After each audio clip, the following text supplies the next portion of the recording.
welcome along to this week's episode of Behind the Boxes. I've got to tell you, we've got a massive show for you coming up. We've had a huge weekend in Sydney town. We've got feature races galore. And as always, my co-host, my partner in crime, although we don't do crime, Timmy the Battler Newbold is with us. Hey, Battler, big weekend, as I said, in Sydney. On Saturday, you had the Tab Managers Forum where all the big guns from GRNSW presented it, along with Wade Birch and Matt Tutt from G-Week.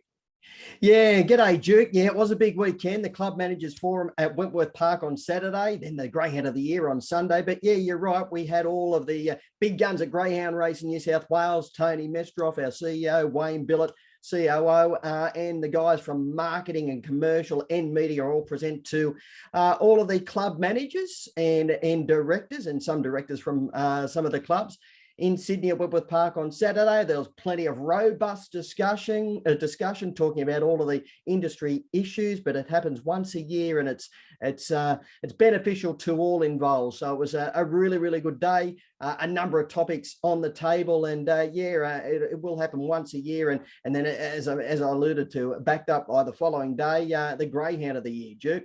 Yeah, 2 runs in 2 days for some of you boys. I was fresh on Sunday, so I was good. But hey, that was a big, big day. We're going to talk about that later in the program. But Greyhound of the Year awards, the first one we've had for 7 years. We had to get through a stack of awards.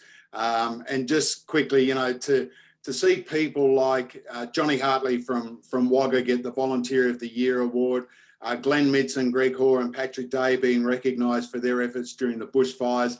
And of course, our 2 Alan Wheeler medal winners in Paul Ambrosoli and Teddy Doss.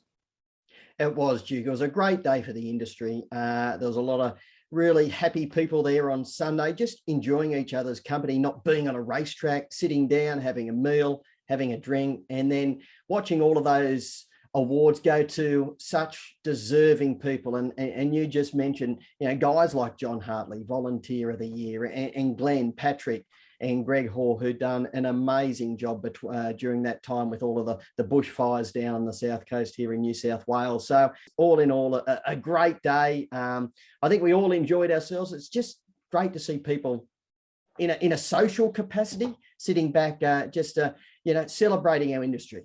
Yeah, it's the first time in a long while we've been able to do it for obvious reasons. Hopefully, we'll be able to continue with our Greyhound of the Year awards probably around February or March next year for the 2021 award winners. Okay, one man who has made a huge name for himself in the last couple of years here in greyhound racing in New South Wales is a gentleman by the name of Andrew Bell. Look at most race meetings and you'll see the name A. Bell behind a stack of dogs that are engaged to race. And I'm so happy to say that he joins us as our special guest here on Behind the Boxes this week. Andrew Bell, New South Wales Trainer of the Year. Mate, that's got a nice ring to it. Oh, yes, certainly does. Tell me how thrilled you were. I spoke to you at length on, I think it was Monday night. We had a long chat, but you said basically you woke up on Monday morning and you had to ask Deb, your wife, if it actually happened. Yeah, very much so. It absolutely blew me away at the time. I had no idea that it was going to happen. I think I told you the story. I just had a big mouthful of chocolate cake when they were announcing the award, and then they said my name and I nearly spat the cake right across the room. So I was that shocked. And then I'm thinking like I got chocolate cake all between me. So I was so shocked and very, very honoured. Again, mate, it's something that I've hosted so many of these awards, and to some people they do get a lot of them, and I guess for some it becomes sort of second nature. I could see the genuine excitement and I guess the genuine honour in your face and talking to you and Deb and Jess on the day that it really did blow you away, mate. Oh, very much so. Like I said, I had no idea that it was going to happen, and like I'm sitting in the room and like Steve Kavanagh's sitting beside me and Jason Mackay's up there and, you know, Frank Hurst and all the legends of the sport, and to put my name in amongst all of those guys, it was such an honour. Yeah, let's go back to the beginning, mate. You grew up in Penrith. Mum and Dad had dogs. You mucked around with them for a while. You gave the dogs away and you spent 25 years in the mines. You worked upstairs. You were responsible for 80 men and women who are working underground in the mines. Tell us about your time in that industry. Yeah, that's correct. We moved to Mudgee when I was about 12-year-old. My parents had the dogs before that, and we had dogs while we were in Mudgee. Had a bit of success in Mudgee with the dogs, and I trained a couple when I was 17 or 18-year-old, and then I got the job at the mines, and it was just too hard to put 100% into the dogs and keep working shift work. So I ended up giving the dogs away. But I love dogs all my life. I've always had a plan that when I was 65, I was going to retire and just train a couple of greyhounds. And that was always the plan. When I got to about 47, 48-year-old, I thought, you know what? It's not all about money. I want to do something that I enjoy doing. So I retired from the mines and decided to train greyhounds. I moved to a little place called Boggabri, trained about 7 or 8 dogs there. We raced at the gardens a lot, had a fair bit of success the first year. And then the opportunity came to move to Sydney and make it a full-time gig. And we sold the property at Boggabri and moved the whole family down here. And yeah, there was nothing to go back to, so we had to make it work. And when we got here, I brought the 10 dogs that we had from Boggabri down here, and they were just sort of bush dogs. And we raced at Richmond against the Finns and the Magries and whatnot. And we really struggled to win a race. It was so hard. And then in the first month, I thought, oh, I think I've done the wrong thing, but we had nowhere to go and had nowhere to go back to. So we just stuck it out, and yeah, we got our first couple of winners, and that sort of changed the thought for us. And we reinvested that money into a couple of better dogs, and then yeah, slowly but surely got rid of the 10 dogs that we had and just got better class of dogs. And yeah, here we are with 150 dogs now. So Andrew, do you put anything down to the success you're having now? Was it the reinvesting in other dogs and getting a few other better dogs and doing it that way? Is there one little moment or one thing you've done to put you where you are now that you can go back and you think, geez, I'm glad we did that? Oh, very much so. It was very important for us to reinvest into better dogs and keep that flow going. You got to keep investing in other better dogs to keep the success going. And with the grading the way that it is, you've got to sort of buy dogs that are gonna, succeed in the grading, and once they sort of outgrade themselves, it's time to find another one, a younger one or whatever. So yeah, that's pretty much the key. You've had a lot of success buying ready-made race dogs. You bought a lot from Andy Lord, collecting Model, Cop Magnet. They're just 2 of those. Magnet's flying at the moment. Yeah, he goes good. He's only a little boy, but he does go good. Yeah, and we have bought a lot of ready-made dogs. And look, we've got some bitches there now that we want to breed out of, and we've got some pups on the ground that have just been broken in. So yeah, over the last couple of years, we've invested in that as well, so we can have our own breed and start from there. But it was because we didn't have pups, we had to basically buy ready-made race dogs. And Andrew, you've mentioned the breeding, and you're really up the ante. What, probably 2.5 years ago, you got a bitch named Irinka Hope off Jack Smith. Now you had a Fernando Bale Irinka Hope litter, which is on the ground, and then you purchased Irinka Leanne for the sole purpose of breeding, and you actually went to Flying Ricardo, and that was the first bitch which he served, Flying Ricardo. So you're really up the ante a couple of years ago, and now the pups are beginning to hit the racetrack. Yeah, very much so. And the Flying Ricardo thing, like when you look at stud dogs, they're all fast dogs, and it's very hard. There's a lot of them out there. You don't know which ones to choose. But when I was at Dapto one night, I watched that dog, and you were there, Timmy. Yeah. That when he came up to Simon Told Helen and he gave him a little shoulder and blew him away, I said, I've got to have pups out of that dog. He is a machine. He is the real deal. And then when he went to stud, unfortunately, it was earlier than it should have been, but when he went to stud, it just so happened that Leanne came on season at that time, and I rang straight through to Sam and Christy and said, I want to get this Flying Ricardo litter, and she was all for it. We were all for it. So yeah, fortunately, we're the first litter by Flying Ricardo. There's 5 little puppies there, and they are absolutely beautiful. And what are they, about 4 or 5 months old at the moment, Billy? Yeah, about 5 months old now. Yeah. Hey, Billy, I just want to ask you about the property. I know it's a huge operation that you've got there.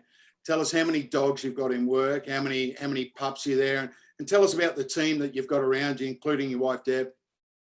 Yeah, we always have about 50 in work, sometimes a little bit less, sometimes a little bit more. We've got about 80 to 100 pups, you know, ranging from little ones right through to break-ins. The team involves sort of my wife, Debbie, and me, and then we've got the 5 kids. There's Jess, Tennille, Kira, Dan, and Ian. And then Jess's partner, Corey, lives here with us as well. And yeah, everybody does their little bit. And without them, we couldn't do what we do. Billy, we see you with multiple dogs in at meetings, sometimes 2 meetings a day. You must really run a tight ship to get it. The planning that goes into what you guys do, it's mind-boggling to really get your head around it. For someone like me who's not right into the training side of things and the race programming and everything like that, you must really run a tight ship and have all the plans in place for the week ahead. Yeah, it's very much like that. It starts on a Sunday night. Basically, I draw out a schedule of where the dogs are going to race, where we're going. And like, not many people put that sort of thought into what goes on to it. They think you just turn up at the races and win races or go into races, but there is a lot more to it than that. And we've got to like work out how many dogs can fit in the van to go to that meeting that day. So you've got to nominate just the right amount, but hopefully they get a draw and whatnot. So yeah, and we have the beauty of having Jess and Corey and that here. They got licenses and they can drive the van. So we have a couple of vans and a couple of trailers. So we can be at 2 meetings at the one time. So yeah, it starts on a Sunday night, but every night I'm up till 1 or 2 o'clock in the morning nominating dogs, and you know. But I do have a schedule at the start of the week. Yeah. What does it mean to you to have the kids involved in such a capacity? You know, it seems like, you know, there's all very tight knit group, and having the kids follow you and Deb in what you guys are doing. Oh, very much so. I couldn't do it without them. But each person knows that they have a job to do, and if they don't do that job, we don't have success. It's as simple as that. And as I said, there's no going home to somewhere else. This is our home now. This is our life. The dogs pay for everything for what we do. We don't get any money from anywhere else. It's only what the dogs earn. So everybody here knows if we want to eat or we want to live, then it's the success that comes from the dogs. So everybody's got to do their job, and they've got to do it well. I'm pretty particular in what I do, and I'm pretty strict in what I do, but yeah, they're all following along pretty good. And Billy, it's having so many dogs in work and that it's nearly impossible for you to put your hand on each of those dogs in great detail. So you do employ the services of one of our leading vets in John Neill, who comes and helps you out and checks your dogs over for you as well. Yeah, that's correct. He comes every couple of weeks and checks all the dogs over, and it's a big day, I can tell you that. And he's earned his dollar's worth by the time he leaves. But my advice to people is, like, if the dog's going good and it's winning races, there's not a lot going to be wrong with it. But you know, if the dog's not going good, well, that's sort of where you need somebody to look at them over and see what's going on with them. And we've got to the stage where, you know, John checks them, and if there's nothing wrong physically, then maybe we do a blood test and see how their internals are and whatnot. So. And listen, you're very keen on expanding syndication. You've got a few private syndicates with dogs that you've got at the moment, but we've got new licensing which should come into play early next year. You see that as a massive way forward for trainers like yourself? Oh, very much so. I can't wait till we get all that sorted properly so that we can really, I just think there's a market out there for the younger generation to be involved in greyhound racing. I get numbers of calls every day of people wanting to be involved in it, and it is a little bit hard. And I think if we can simplify it a bit and get people involved, like we get a whole new market out there of the younger people. It's what this industry needs.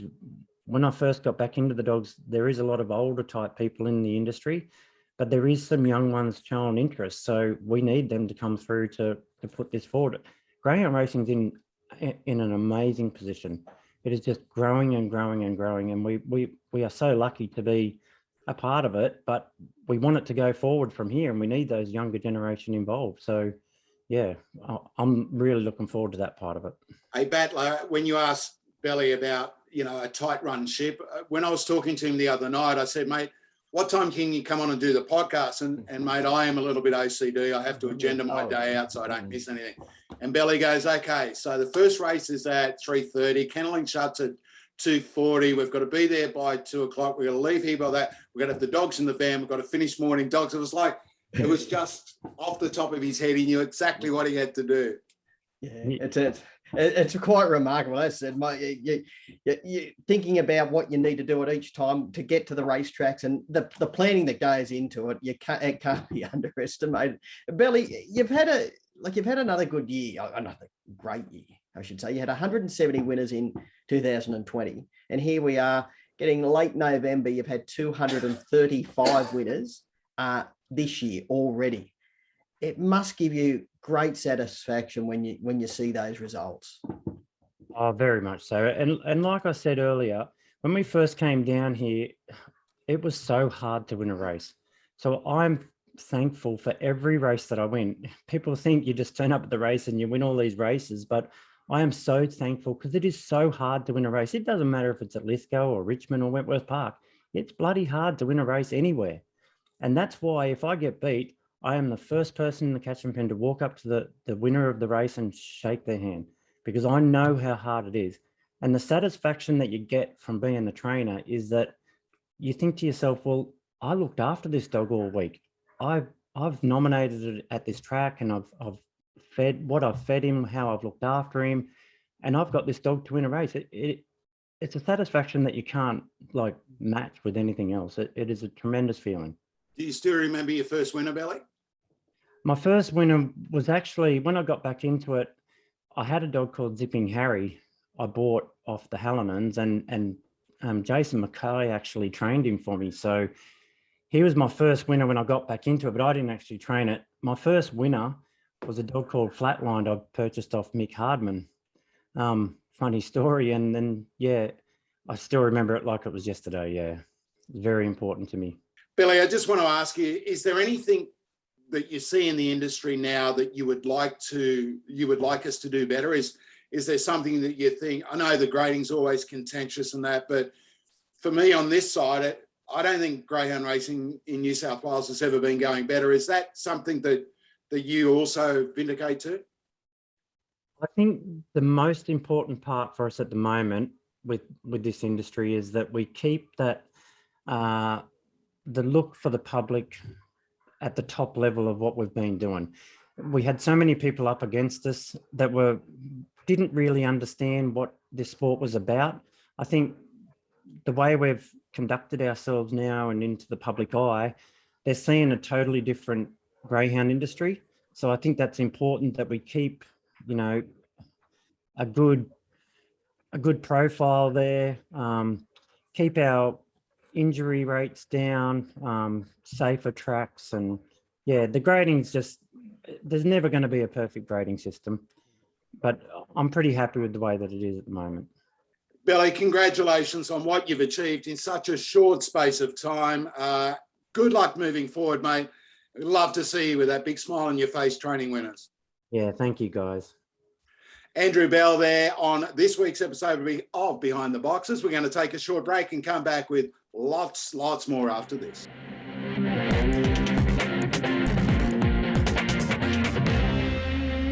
Welcome back to Behind the Boxes. Great to chat with Andrew Bell there. As I said, we've got a stack of stuff to get through. Battler, we mentioned the Greyhound of the Year awards at the top of the show. Flying Ricardo took out Greyhound of the Year for 2020, but as I said, we recognised all of those award winners. We had Dam and Sire, along with Trainer and Greyhound of the Year for each of the years that had been missing. Flying Ricardo, worthy winner, now at start and kicking goals. Yeah, and I think it was very important to go back and recognise those previous years. We were meant to have it in 2015 and that got cancelled, and then we haven't held it for the last number of years. But I think it was very, very important and going back, and it was great actually going back and watching a number of replays from 2014 through to 2019. Some very worthy winners, as you said. Flying Ricardo, he probably picked himself as far as a Greyhound of the Year for 2020. We all know what he did during that year. I'll tell you what, Good Odds Harada, it was great to see him awarded Greyhound of the Year for 2019, Duke. And just going through the Greyhounds he beat for that particular year was Feral Frankie, Blue Moon Rising, Zipping Bailey. I would dare say 2019 would have been one of the strongest years in the history of the Greyhound of the Year awards. And it's great to see him still racing. I was talking with Frankie and Trace on Sunday, and they had beaming smile. That was the thing I think that I got most out of the day, right? And I could see everyone from my vantage spot hosting the gig. It was just the smiles, mate. And everyone you spoke to is so buoyant about what GRNSW is doing at the moment. And as I said, I think, for guys like Tony Mestroff and Nicky Babos and the rest of the exec team at GRNSW, they'd never been part of this for an industry awards night like that or afternoon. They were actually blown away by the response from the participants, mate. Yeah, it was. I agree. There were smiles all around the room, celebrating our industry, and that's what it's about, Duke. And it's great to see it was back on the table this year. And from now on, we'll hold the function each and every year, and hopefully we get bigger and better each time. But as you said, it's the first time those guys have been involved in Greyhound of the Year awards. You and I have been to a stack of them over the years, and the likes of Wayne Billett as well. But it's good to see how happy they were and how pleased they were with the industry, with the awards. And David, as you said, I don't think there were not too many unhappy people in the room, Duke. There was plenty of very, very happy people. As you said, the smiles, all in all, a great day. Chica Destacata, Poco Dorado, she was a Greyhound of the Year, both of those Greyhounds, but then Chica, she won a couple of Dam of the Year. So, it was fantastic to go back and celebrate some of those great Greyhounds over the past, 7 or 8 years. Yeah, and as I mentioned, the 2 Alan Wheeler medal winners, Teddy Doss, who is now, I think, 95. I interviewed him last week. I think it was his birthday on the weekend. 95 years of age, still as sharp as attack, right? And responsible for the Ostie line, obviously, a worthy recipient. PA obviously retired in 2014. You sort of grass cut him, took his gig at Sky. That was great. PA was in great form, and again, it was nice to see him, and nice to see him actually relax at a function, because for so many of them that he's done, he's actually, he's been the host. So it was great for me to see him. He was only a couple of meters away from me, and again, he was in fine form, mate. He sure was, and we had a good chat when all the official awards were handed out after the function, and he was very, very chuffed to receive that award. He had no idea it was coming, and there was a bit of a tear in his eye. Don't worry about that. I think he was blaming something else in his eye. Like he's, my eyes are watering. But when I was having a good chat to him, I think he had a bit of a tear in the eye. And he's the greatest Greyhound. With all due respect to all Greyhound race callers in history, PA stands at the top 5 panels. The greatest Greyhound caller I've ever seen, will ever see, and great to see him recognised in retirement. He's enjoying it. I've got to go out and catch up with him soon. We're going out to go and have a coffee and whatnot, and no doubt that'll, instead of being about half an hour catch up, it'll probably be about 3 hours. You know what exactly, mate. Like. There's never a short phone call with PA, mate, is there? So it's it was fantastic to see PA and Ted recognise taking out the Alan Wheeler medals, and it's as I said, Duke, all in all, it was a fantastic day. Looking forward to it next year. Yeah, and if you go to thedogs.com.au, our website, if you go to the Facebook, you'll see stacks of photos. All the award winners as well are all up on the social streams. Let's talk racing. Battler last Thursday night at Dapto. It was the Sportsbet middle distance championship, I should say. Zipping Niseko 225 when they jumped. Ice Cream Story at 360. I'm Explosive, the eventual winner, backed for an absolute stack. Barcia Bale out of Explosive Madam, Melita Sister to Explosive Venom, Nitroglycerin, highly explosive. Hey, Battler, she kicked off her career in New South Wales. It took her 13 starts to break a maiden, which she did when she ran a flying 30 and 33 at Ipswich. She ran second in the Darwin Cup earlier this year. This was an emotional victory, Bo. Sure was. And yeah, she's well travelled, but trained by Robert Ayres, but handled on the evening and in the week prior by Troy Robinson, who's based in Newcastle. And it was a very emotional win for Troy. He's lost his dad, and he got to know Robert through his dad, John.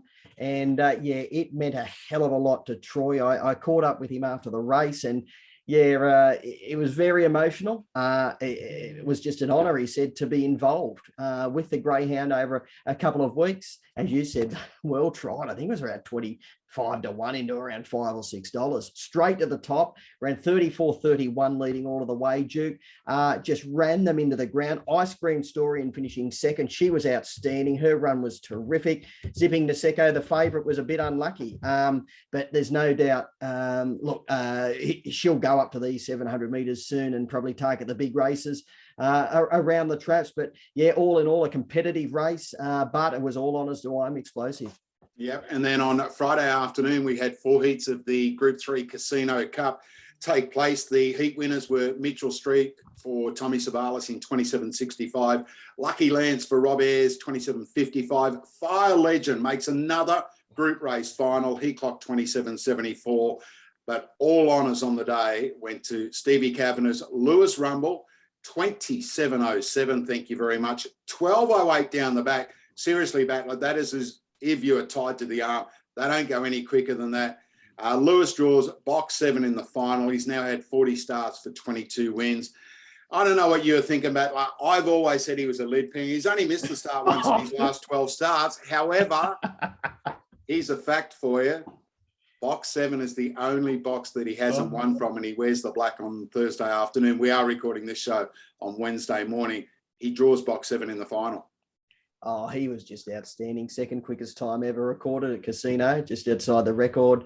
Oh, he's a lead pinger for sure, as we discussed in this show. I saw Cav on Sunday. So nice. I did too. He didn't say too much. We had a good chat actually, but he didn't mention it. You're not filthy on me. He's filthy on you. Apparently. Oh, turn it up. Well, I've cleared that up. I've cleared that up. But no, I'll tell you what. He's probably. There wouldn't be a Greyhound going any better than him at the moment in New South Wales. No way in the world, mate. That high speed he's got, and he's nailing the jump, and they just can't hold on to him early. As you said, that second section was out of this world. Yeah, hasn't won from box 7, but if he does begin, he'll be just charging down the outside. Yep. If he goes to the top, well, they basically can't run him down, running those times in front. He's a deserved favourite. Got to make mention of Fire Legend, as you alluded to. Another big race final. Yeah. How good of a Greyhound is he? Wouldn't you just love to have one like him in the backyard? He's had 84 starts, 34 wins, and 27 minors. I've lost count of how many big race finals he's made. Mark Moroney's done an amazing job with him all the way through his career. He's well drawn down nearer to the inside in box number 3. Does want the rails. 27.74 in his heat. He will need to improve time-wise, but he'll be better for a run around the track. So he's got an undeniable chance. It is a competitive final, but Lewis, he's a deserved favourite, Duke. Yeah, Aston Titan, who draws box 8. I was talking to Cookie. Cookie was filthy. He runs 27.34 getting beat, which would have won any of the other 3 heats, but he draws box 8. Look, he's a Greyhound that will get a nice run if Lewis steps, because Lewis will want to head across to the fence. So you and I will actually be there today, even though we're recording it yesterday, Wednesday. It's so very confusing. We're getting confusing now. Yeah, but we're both going to be trackside for Casino. All right, let's talk about the GBOTA Phoenix Series. It comes to a conclusion at Wentworth Park this Saturday night. We spoke to Andrew Bell about Cop Magnet, the fastest of the semi-winners, 30.04. Aston Brack, 30.11. Special Blend, 30.16. Vamos Penny and 30.17. Crowds are dazzled is an early scratching from the final. It drew box 2, so Mr. Ticket will move into that. Good Odds Cash draws box 8 for the 3rd run in succession. But I want to ask you this. The track at Wentworth Park, when was the last time a Greyhound broke 30 seconds there? Well, it wasn't on Saturday night. Nor the meeting before. Yeah, Either. so that was it. Did play on the slow side Saturday night. I think 30.04, 30.05 or thereabouts. 04 was the fastest, yeah. 04, yeah.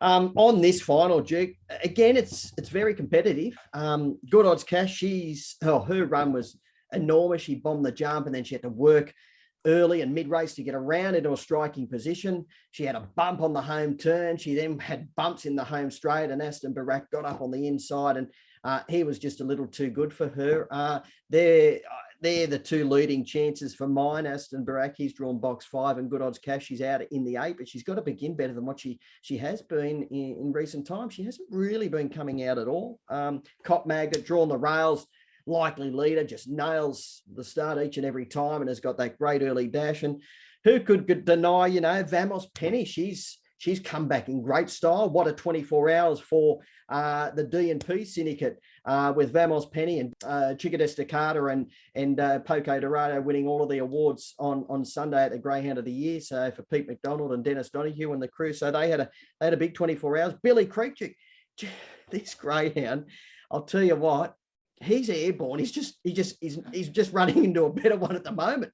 He is knocking on the door and he's killing me. I can imagine he is. He's a bit frustrated because he is absolutely airborne. And you can't deny special blend either. It's flying as well. So all in all, this is a really, really good final. I'm leaning the way of Good Odds Cash, but she's got to begin better than what she did in the heat, that's for sure, or the semi-final, I should say. Yeah, all right. So that's the GBOTS Phoenix Series. Of course, on Monday, through the Daily Telegraph, our partners with Greyhound Racing New South Wales for our Phoenix selection, they announced the 10 Greyhounds that it's now open for voting. So Bandit Ned, Zipping Curios, Light and Lily, Wow, Cash View, Good Odds Cash, Jungle Juice, Sound of Silence, Fire Legend, and Lewis Rumble. If you, down on the bottom of the screen there, I'm sure Kat's put up the tag as to where you go to vote for them. You can vote for them once per day.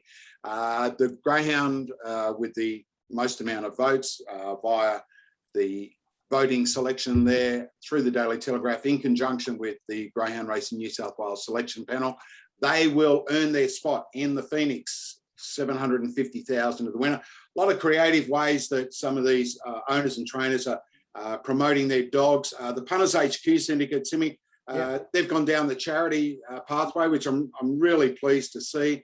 The Gotcha for Life Foundation will be the recipient of a share of their prize money. So if Bandit Ned was to be selected as our slot holder, and if Bandit Ned wins the Phoenix, the Gotcha for Life Gotcha for Life Foundation will benefit to the tune of $75,000, and all the way down, no matter what prize money that Greyhound earns, the Gotcha for Life Foundation will receive a share of it. So well done to the Punters HQ Syndicate, Andy Lloyd and all the team with Bandit Ned.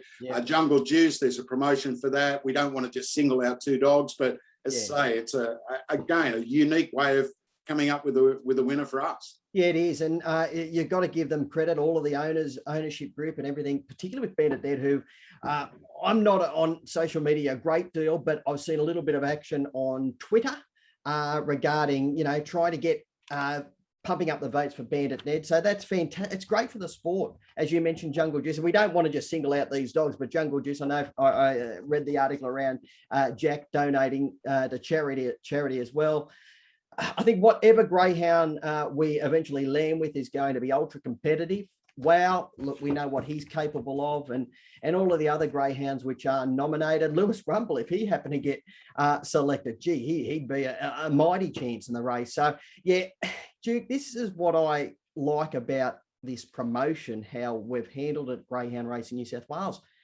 It's got everyone talking. It's got all these ownership groups out there promoting their own Greyhound and promoting the race. That's what it's all about, as far as I'm concerned. And I think if you actually sort of narrated, reviewed the whole series after the race is run, I would dare say our promotion we're running at Greyhound Racing New South Wales has probably got more traction than any other.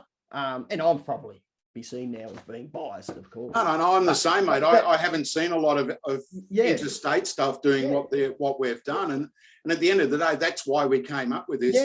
partnering with News Corp. We've got Daily Telegraph coverage, we've got digital coverage, all of that, mate. It is about promoting it. It is about promoting our industry. It's about promoting New South Wales. I know it's a Victorian race, which still sort of sits a bit funny with me, but the whole point was to promote greyhound racing, and that's what we're doing. It's about the bigger picture, Duke. You know, we can't all just sit back and go, oh, we're only just going to promote it in our state. It is all about the bigger picture, and this is what this race is about, and all the other jurisdictions getting involved. But you know, as we've just alluded to, you know, all of these, the Bandit Egg crew, the stack of owners, they're getting people involved, getting friends voting here and there that wouldn't normally be involved. Same with the Jungle Juice crew and all of the others. So it's getting to another audience, and that is what this race is about. I think it's great, and yeah, really looking forward to the final decision on Monday. So yeah, it's all we do is encourage everyone to get voting and get a jig. You're going to a chance to win up to $50,000 if you happen to vote. So yeah, it's a great promotion, and it's really good to see. You know, really good to see it going well, you know, particularly on the social media platforms. Yeah, the winner will be announced on Monday in the Daily Telegraph, and of course, across all our social media streams. Time now for What's Hot, What's Not, proudly brought to you by our great sponsor, Ivory Coat. If you're looking for foods for your companion animals or your race dogs, check out the range from Ivory Coat. Battler, what's hot for you this week? I'll tell you what, Duke, I'm heading to the Pine Bowl. Nowra on Monday just gone, an impressive maiden winner in Impress Brummel. Ran 29.52, one of the quickest maiden runs ever around Nowra. Geez, went to the top and then just left rivals lamenting, won by a widening 11 3/4 lengths, 29.52, 4.42, 16.83, 12.69 home. Did it all the way through, trained by young Billy McGovern. So heavily backed as well. So they got the cash punting wise too, but up to the 500 meters for the first time in its career. Had been racing over the 350 and could not have been more impressive. Impress Brummel, living up to its name, 29.52. It is a greyhound who will be winning many more races than just its maiden on Monday. It's by Barcia Bale out of Effective Comet, Battler, the previous litter to Fernando Bale, through the likes of Impress Raja and Impress Shades, who's Macca tells me is absolutely airborne, just about to get back to the track. So, yeah, beautifully bred. I'll tell you what's hot for me, Battler. Pam and Paul Braddon, they prepare their team out at Cowra. Between them this year, they've had just shy of 100 winners. They had a treble at Dubbo on Saturday night. Digger's Magic was the last of those to race. They've had some top dogs, the likes of Falcon's Fury, Marbo's Magic. It's their homebred dam line.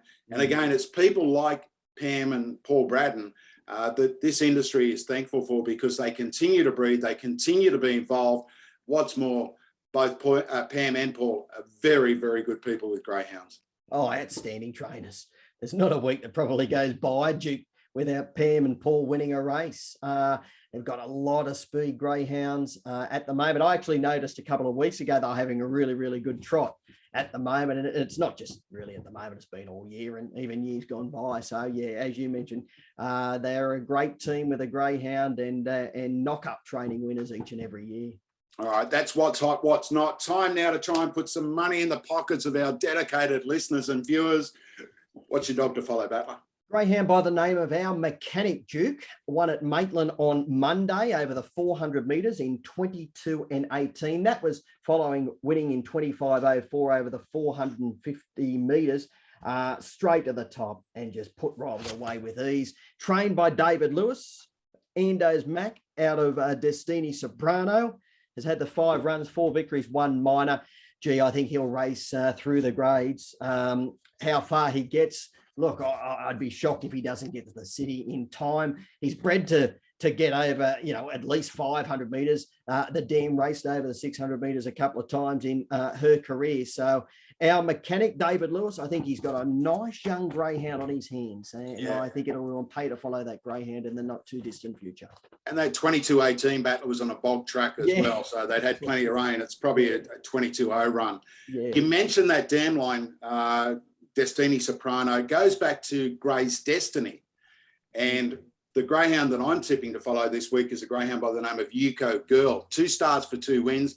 trained by Sparrow Sultana. It's by Zembora Brocky out of Yuko. But this is the Norm Rinaldi dam line. It goes back through Destiny Warrior, Gray's Destiny. It produced Group 1 stayers like Destiny Fireball, who won a Sale Cup, a Group 1 Zoom Top, and Albion Park Gold Cup. So you talk about our mechanic getting a bit of ground. The same with Yuko Girl.